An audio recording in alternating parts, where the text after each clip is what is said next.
இப்போது பேச அழைக்கிறோம். இங்கே வந்து என்னை வாழ்த்த வந்திருக்கும் நண்பர்கள் உங்கள் அனைவருக்கும் மனமார்ந்த நன்றிகள். ரொம்ப thanks Ishari Ganesh sir, Ramesh sir, Dhananjayan sir. Dhananjayan சாரோட முயற்சியில் தான் அந்த ஃபங்க்ஷன் நடக்குது. ஆக்சுவலாக வழக்கமாக ஒவ்வொரு படம் ப்ரொடியூஸ் பண்ணும்போது ப்ரொடியூசர் தான் டென்ஷனில் இருப்பாங்க. நான் தான் இருக்கணும். ஆனால் இந்த படத்தை பொறுத்த வரைக்கும் முழு டென்ஷனையும் வந்து தனஞ்சயன் சார் கவர் பண்ணிக்கிட்டாரு. அங்கே தேட்டர் போட்டிங்களா, தேட்டர் விழுந்துருச்சா, ப்ரெஸ் மீட் வச்சிட்டிங்களா, ஆந்திரா போயிட்டீங்களா, தேட்டர் போயிட்டீங்களான்னு சொல்லிட்டு பின்னாடி இருந்து எந்த விதமான பலனும் இல்லாமல் சார், நான் நல்லா இருக்கணுன்ற ஒரே ஒரு காரணத்துக்காக மட்டுமே வந்து நீங்கள் இவ்வளோ பண்ணிட்டுருக்கீங்க சார். ரொம்ப நன்றி சார். இப்படி மனுஷன் நான் சம்பாதிச்சு ரொம்ப நான் பாக்கியப்பட்டிருக்கேன். ரொம்ப தேங்க்யூ சார், ரொம்ப நன்றி. இந்த படத்தை வந்து நிறைய மேடைகள் வெற்றி கொடுத்துருக்கேன், தோல்வி கொடுத்துருக்கேன், நிறைய பார்த்தாச்சு. அதில் வந்து இந்த படம் வந்து எனக்கு ரொம்ப ரொம்ப ஸ்பெஷலான படம். ஏன்னா இந்த படத்தில் வந்து 2 முக்கியமான நல்ல மனிதர்களை அறிமுகப்படுத்துகிறேன்றது தான் காரணம். ஒன்று வந்து முதல்ல லியோ ஜான் பால் டைரக்டர். எந்த ஒரு படமுமே பார்த்திங்கன்னா ஹீரோனால் ஓட போகிறதில்ல. கடவுளே வந்து ஹீரோ நடித்தா கூட டைரக்டரோட ரைட்டிங்கும் டைரெக்ஷனும் ஸ்ட்ராங்காக இல்லைன்னு சொன்னால் ஒரு ஷோ கூட பிக்கப் ஆகாத படம். அதே வந்து யாருனாலுமே ஒரு குரங்கை வச்சு படம் இருக்கிறோம், கழுதியை வச்சு படம் இருக்கிறோம் அப்படின்னு சொன்னால் டைரக்டர் ரைட்டிங் ஸ்ட்ராங்காக இருந்தால் அந்த படம் பிளாக் பஸ்டர் ஆகும். அதுக்கு ராமநாதன் சார் பெரிய உதாரணம். அப்படி வந்து நான் எந்த படத்துக்கு ஓடினாலுமே அந்த படத்துக்கான முழு அங்கீகாரத்தையும் நான் டைரக்டர் தான் கொடுப்பேன். இது வரைக்கும் அப்போ நான் அத்தனை படம் அப்படி தான். அதில் வந்து ஒரு இந்த படம் ஓடினதுக்கு முழு முதற் காரணம், எல்லா காரணமுமே வந்து என் டைரக்டர் லியோ ஜான் பால் தான். அவர் வந்து நான் வேறு லெவலில் இருக்க வேண்டிய ஒரு எடிட்டர் இண்டஸ்ட்ரிக்குள்ளே. அளவுக்கு அதிகமான சின்சியாரிட்டி. ஆக்சுவலாக டைரக்டருக்கே கோவம் வரும் சம்டைம்ஸு. ஆனால் அவர் டைரக்டருக்காக தான் பேசிகிட்டு இருப்பார் லியோ. ஆனால் அதை ஒத்துக்கிறதுக்கும் புரிஞ்சுக்கிறதுக்கும் கொஞ்சம் டைம் ஆகும் எல்லாருக்குமே. பட் கெட்ட பேர் வேணாலும் பரவாயில்ல, நான் வந்து உண்மைக்கு பக்கம் நிற்பேன், நல்லது தான் சொல்லுவேன்ற மாதிரி பல விஷயங்களில் அவர் பிடிவாதமாக இருந்ததை பார்த்து தான் அந்த வாய்ப்பை நான் உங்களுக்கு கொடுத்தேன். ஆக்சுவலாக நானே சில சமயம் கோவப்பட்டிருக்கேன், என்ன லியோ அப்படின்னு கேட்டிருக்கேன். ரொம்ப யோசித்து பார்க்கும்பொழுது அவர் வந்து தான் வேலைக்கு ரொம்ப உண்மையாக இருந்திருக்காருன்றதை நான் வந்து புரிஞ்சுக்கிட்டேன். கண்டிப்பாக சொல்கிறேன், லியோவை வச்சு நீங்கள் ஃப்யூச்சரில் யார் படம் எடுத்தாலுமே கண்டிப்பாக ஒரு ரொம்ப சின்சியராக யார் வந்து சொன்னாலும் அந்த படத்துக்கு உண்மையாக ரொம்ப இருப்பார்.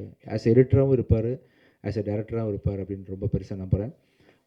ஸோ இது வரைக்கும் நீங்கள் பட்ட கஷ்டம்லாம் சீர்ந்து இதுக்கப்புறம் ஒரு பெரிய சக்ஸஸ்ஃபுல் பர்சனாக நீங்கள் லைஃப்பில் இருப்பீங்க. இவரை லான்ச் பண்ணுறது, ஒரு நல்ல மனுஷனை லான்ச் பண்ணுறது மூலமாக சந்தோஷப்படுறேன். அடுத்தது வந்து என்னோடய தங்கச்சியோட சன் அஜய். பிச்சைக்காரன் படத்தில், ரோமியோ படத்துலலாம் எனக்கு ஏடியா ஒர்க் பண்ணார். அஜய் லான்ச் பண்ணுற ஒரு படம், ஃபஸ்ட்டு படம் வந்து தப்பாகிடக்கூடாதுன்னு கொஞ்சம் ஒரு கவலையிலே இருந்தேன். அது இல்லை அப்படின்னு சொல்லிட்டு நீங்கள்லாம் சப்போர்ட் பண்ணி இந்த படத்தை நல்ல ஒரு பேர் வாங்கி கொடுத்துருக்கீங்க. அப்போ அஜயை ஃபஸ்ட்டு படம் லான்ச் பண்ணுறதை தாண்டி இன்னொரு பெரிய சந்தோஷம் எனக்கு இருக்குது.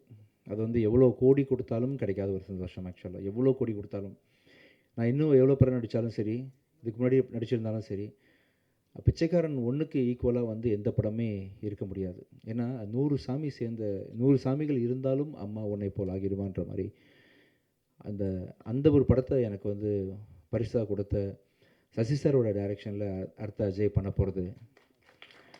அந்த படத்தை வந்து உருவாக்கி கொடுத்த ரமேஷ் பிள்ளை சார். 2வது படத்துலேயே வந்து ஒரு ஹீரோவுக்கு வந்து சாதாரண விஷயம் இல்லை அஜய், புரியாது, அதோட முக்கியத்துவம் என்னன்னு தெரியாது. அதுவும் அந்த கதையை நான் கேட்டேன் ரமேஷ் சார். நான் வந்து பிச்சைக்காரன் 1க்கு கதை கேட்டு முடிச்சுட்டு சார்கிட்ட பர்மிஷன் கேட்டேன். சார் கொஞ்சம் வெயிட் பண்ணுங்கள் சார், கொஞ்சம் அழுதுட்டு வந்துடுறேன், ரொம்ப முடியல, அதாவது கதையை கேட்கும்போது டிஸ்டர்ப் ஆகிடக்கூடாதுன்றதுக்காக அப்படியே ஹோல்டு பண்ணி வச்சுருந்தேன். அதே மாதிரி பல நாள் கழித்து சசி சாரோட டைரெக்ஷனில் இந்த படத்தில் வந்து எப்படி ஒரு மனுஷனால் சொல்லாமலே டைம்லேருந்து ஆரம்பிச்சு தனஞ்சயன் சார், சரி சார் இந்த படத்தை நீங்கள் கண்டிப்பாக பார்க்கணும், இப்போ ஷூட்டிங் போக போகிறோம் நெக்ஸ்ட் மந்த்து, சொல்லாமலேருந்து ஒரு 20 வருஷமாக ஒரு மனுஷனால் எப்படி இவ்வளோ க்ரியேட்டிவாக இருக்க முடியும்னு சொல்லிட்டு அவ்வளோ, அதாவது இது வரைக்கும் யாருமே சொல்லாத ஒரு விஷயத்த வந்து யாருமே யோசிக்கலை. அந்த விஷயத்த நம்ம பல படங்கள் தமிழ் சினிமா பார்த்துருச்சு, யாருமே பார்க்காத ஒரு முக்கியமான ஒரு சொசைட்டிக்கு தேவையான ஒரு நல்ல கருத்தோட அந்த படத்தை வந்து சசி சார் இன்றைக்கும் ஷார்ப்பாக பண்ணியிருக்காரு. கேட்கும்போது அவ்வளோ காமெடி, அவ்வளோ எமோஷனல் சீக்வன்சஸ்ஸு வித் மாரல், அதாவது சொசைட்டிக்கு தேவையான விஷயங்கள்னு சொல்லிட்டு அப்படிப்பட்ட ஒரு படத்தில் வந்து அஜய் நெக்ஸ்ட்டு நான் நடிக்கிறதும், நான் சசி சார் கூட பணியாற்றுறதும், அதை ரமேஷ் பிள்ளை சார் இயக்குறதும், ஸோ இப்போ ப்ரொடியூஸ் பண்ணுறதும் பெரிய ஒரு சந்தோஷமான விஷயம். ஸோ ரொம்ப இது எல்லாத்துக்கும் சேர்த்து உங்களுக்கு நான் எப்படி தேங்க்ஸ் பண்ணுறதுன்னு தெரியல. ஒவ்வொரு தடவையும் நான் ஜாலி பண்ணிட்டு போயிடுறேன் ஃபங்க்ஷன் வந்தால். மனமார்ந்து சின்சியராக உங்கள் எல்லாருக்கும் வந்து அந்த சந்தோஷத்தையும் அந்த நன்றியையும் தெரிவிச்சுக்கணும் உங்களுக்கு அப்படின்றதுக்காக தான் இந்த சக்ஸஸ் மீட்டு. மிக்க நன்றி. ஸோ இதுக்கப்புறம் கூட நான் தயாரிக்கிற ஒவ்வொரு படத்துலையும் அடுத்ததாக வந்து சத்ய திருமகன் ரிலீஸ் ஆக போகுது. கூடிய சீக்கிரம் அதுக்கான அறிவிப்புகள் ஐ திங்க் இன்னும் 5-6 டேஸில் அதோட ரிலீஸ் டேட் அனௌன்ஸ் பண்ணுறேன். படம் ரொம்ப நல்லா வந்திருக்குது. எனக்கு என்னமோ நல்லது நடந்துகிட்ருக்கு இந்த டைம்லலாம். எனக்கு தெரியல. நான் மிகப்பெரிய விசிறி அருண் பிரபு புருஷோத்தமன் டைரக்ஷனுக்கு. அருவி படத்தை பார்த்து, வால் படத்தை பார்த்து நான் இப்படி ஒரு டேரக்டர் நம்ம ஊரில் இருக்காருன்ற அளவுக்கு அவரை வந்து நான் சத்யஜித் ரே அளவுக்கு நான் மனசில் வச்சுருக்கிறேன் அருண் பிரபுவை. அவர் டைரெக்ஷனில் வந்து இந்த ப்ராஜெக்ட் ரொம்ப பயங்கரமாக வந்திருக்கு. பார்த்தவங்க எல்லோரும் சோஃபார் வந்து வேறு மாதிரி அதை அப்ரிஷியேட் பண்ணிட்டு போயிருக்கிறாங்க. இன்றைக்கி டேட்டில் நான் வந்து அந்த படத்தை வந்து விஜய் டிவி ஹாட்ஸ்டார் தான் டிஜிட்டல் வாங்கியிருக்கிறாங்க. ஹிந்தி ஆர்கேடின்னு ஒரு கம்பெனி வாங்கியிருக்கிறாங்க. முடிஞ்சிருச்சு. போஸ்ட் ப்ரொடக்ஷன் ஒர்க் போயிட்டுருக்கு. விரைவில் அறிவிப்பு வெளியே வரும். அந்த விஷயம் நல்லா வந்துட்டுருக்கு. அதை தொடர்ந்து அடுத்தது வந்து லாயர் படம் ரொம்ப நல்லா வந்துட்டுருக்குது. ரொம்ப சந்தோஷமாக இருக்கிறேன். உங்கள்கிட்ட அந்த சந்தோஷத்தை பகிர்ந்துக்கிறதுக்காக தான் சொல்லிட்டுருக்கிறேன். மிக்க நன்றி. ஸோ ஒரு திரைப்படம் லியோ ஜான் பாலோட க்ரியேட்டிவிட்டிக்கு வந்து உருவம் கொடுத்த இந்த படத்தில் பணிபுரிஞ்ச நீங்கள் சொன்ன மாதிரி ADs, cameraman, assistant directors, art directors, fight masters உங்கள் எல்லாருக்கும் மிக்க நன்றியை தெரிவிச்சுக்கிறேன். பிகிடா, தீப்ஷிகா அண்ட் கனிமொழி உங்கள் எல்லாருக்கும் மிகப்பெரிய நன்றிகள். ஸோ இந்த படத்தில் இன்னொரு முக்கியமான ஒரு தூணாக செயல்பட்ட ஒரு மனிதர் வந்து இந்த ராஜீவ். எங்கள் படத்தோட கேமராமேனுக்கு வந்து ஆக்சுவலாக ஒருத்தன் பாதியில் வந்து உங்களுக்கு பூங்கொத்து கொடுத்துட்றேன் வாங்க ப்ளீஸ் மேலே. இந்த படத்தில் கேமராமேன் வந்து கொஞ்சம் நடுவில் கொஞ்சம் பாதி படம் போயிட்டு இருக்கும்போது இதாகிடுச்சு. கொஞ்சம் கால் பிரேக் ஆகும்போது அந்த கேமராமேனுக்கு உறுதுணையாக இந்த படத்தை நிறுத்திடக்கூடாது அப்படின்னு சொல்லிட்டு பாதியில் வந்து ஜாயின் பண்ணி படத்தை நல்ல முறையில் முடிச்சு கொடுத்தா அவங்களுக்கு மிகப்பெரிய நன்றி. வாங்க.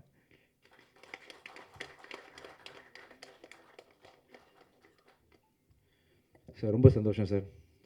நீங்கள் கொடுத்த என்கரேஜ்மெண்ட் அது இல்லாமல் நான் இங்கே இல்லை. இன்னும் தைரியமாக இருக்கேன் நீங்கள் இருக்கீங்கன்ற நம்பிக்கையோட.